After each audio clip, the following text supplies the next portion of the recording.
So everything I'm playing, just then we're all harmonics. Yeah, not so different, you and I.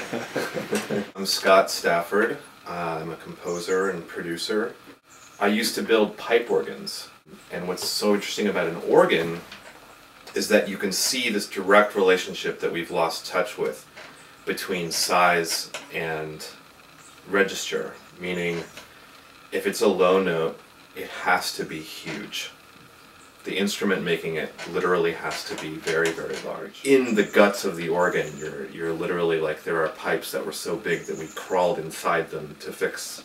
Sound became so incredibly visual and architectural for me. I've always wanted to make a feedback organ where you basically have, instead of pipes, you have a speaker with a microphone in front of it.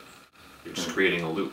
You're just allowing sound to amplify itself. You're allowing the circuit to kind of resonate. You limit yourself. When you give yourself a really limited palette, a limited tool set, it can be this incredible creative reservoir. When you turn a picture try to draw something upside down, you're just totally throwing your spatial relationships out of whack, and what can come out is a new thing that you wouldn't have done otherwise, and can kind of trigger creativity in a really cool way. I mean, Bach in his time was an organ tuner.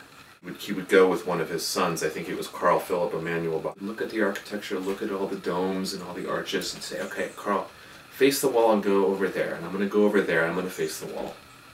And then he would whisper. People were grappling with size. They want to produce a note. How are they going to get there? They have to make it bigger and bigger. One of the questions I've always had is, are there sub-harmonics? Does a note have harmonics that are actually below? What we have, like, our understanding of major is it's happy, minor is sad.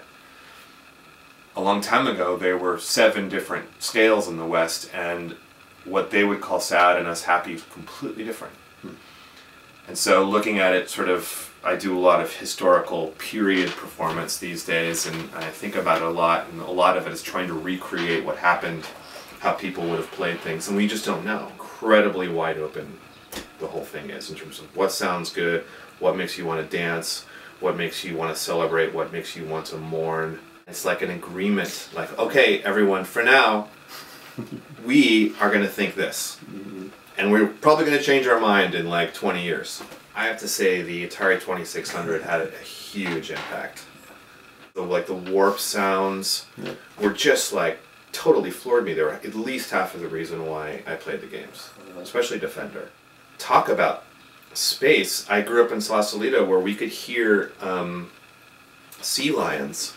Like, why can I hear a seal when I can't hear what my neighbor is saying? I'm trying to pass down some of my wisdom about sound to my children, and I haven't thought about this until today.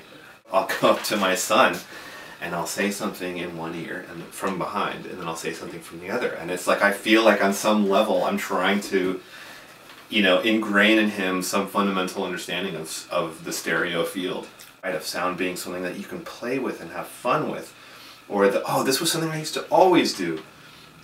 When you go like that, and you get this like incredible effect of like the entire world, everyone you listen to is suddenly like just going like, it's an unsettling experience to be in this gigantic room that sounds like you're in a vacuum. A vacuum. Yeah. If you come to the disco bunch, you will have to learn a song.